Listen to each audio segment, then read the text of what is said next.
ವಿವಿಧತೆ ಮತ್ತು ಅನನ್ಯತೆ ಭಾರತೀಯ ಜನಜೀವನದ ಅವಿಭಾಜ್ಯ ಅಂಗವಾಗಿದ್ದು ಇವುಗಳನ್ನು ಸಂಭ್ರಮಿಸುವುದು ಡಾ ಬಿಆರ್ ಅಂಬೇಡ್ಕರ್ ಅವರಿಗೆ ಸಲ್ಲಿಸುವ ನಿಜವಾದ ಶ್ರದ್ಧಾಂಜಲಿಯಾಗಿದೆ ಎಂದು ಪ್ರಧಾನಿ ನರೇಂದ್ರ ಮೋದಿ ಲೋಕಸಭೆಯಲ್ಲಿಂದು ತಿಳಿಸಿದ್ದಾರೆ. ಸಂವಿಧಾನ ಅಂಗೀಕಾರದ 75ನೇ ವರ್ಷಾಚರಣೆ ಹಿನ್ನೆಲೆಯಲ್ಲಿ 2 ದಿನಗಳ ಕಾಲ ನಡೆಯುತ್ತಿರುವ ವಿಶೇಷ ಚರ್ಚೆಯ ಕಲಾಪದಲ್ಲಿ ಅವರು ಭಾರತದಲ್ಲಿ ಏಕತೆಯೊಂದಿಗೆ ವಿವಿಧತೆ ಇರುವ ವಿಶಿಷ್ಟ ಸ್ವರೂಪವನ್ನು ಡಾ ಬಿಆರ್ ಅಂಬೇಡ್ಕರ್ ಗುರುತಿಸಿದ್ದರು. ಸ್ವಾತಂತ್ರ್ಯ ನಂತರ ಕೆಲವು ಸ್ವಾರ್ಥ ಜನರ ಮಾನಸಿಕ ಸ್ಥಿತಿಯಿಂದ ದೇಶದ ಏಕತೆಯ ಮೂಲ ಭಾವನೆಯ ಮೇಲೆ ಪ್ರಹಾರವಾಯಿತು. ವಿವಿಧತೆಯಲ್ಲಿ ವಿರೋಧಾಭಾಸ ಹುಡುಕಿ ತಪ್ಪು ವ್ಯಾಖ್ಯಾನ ಮಾಡಿದ್ದು ದುರದೃಷ್ಟಕರ ಎಂದರು.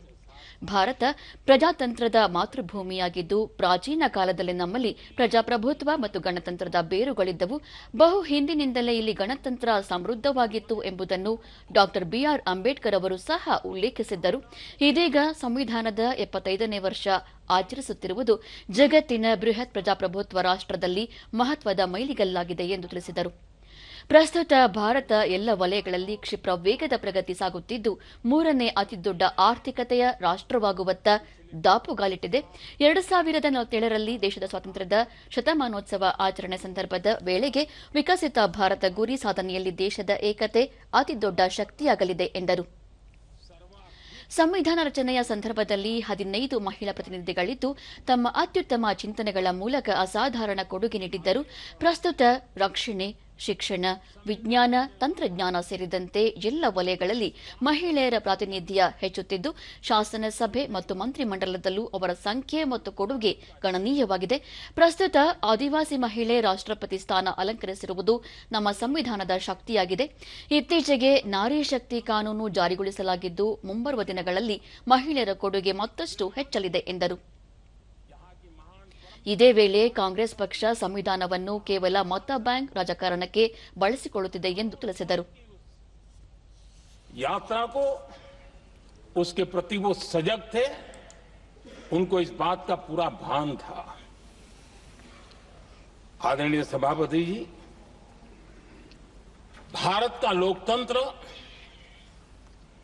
भारत का गणतांत्रिक अतीत बहुत ही समृद्ध रहा है, विश्व के लिए प्रेरक रहा है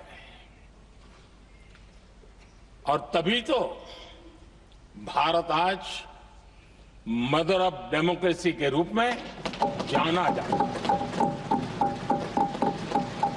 हम सिर्फ विशाल लोकतंत्र है इतना नहीं, हम लोकतंत्र की जननी है. आदरणीय सभापति जी, मैं जब ये कह रहा हूं तो मैं 3 महापुरुषों के कोट इस सदन के सामने प्रस्तुत करना चाहता हूं. राजर्षि पुरुषोत्तम दास टंडन जी, मैं संविधान सभा के अंदर हुई चर्चा का उल्लेख कर रहा हूं.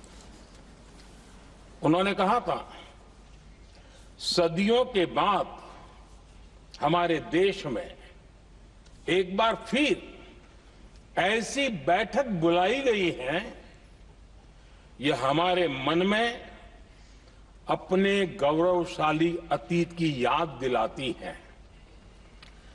जब हम स्वतंत्र हुआ करते थे, जब सभाएं आयोजित की जाती थी जिसमें विद्वान लोग देश के महत्वपूर्ण मामलों पर चर्चा करने के लिए मिला करते थे.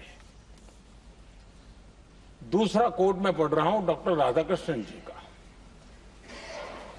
वे भी इस संविधान सभा के सदस्य थे.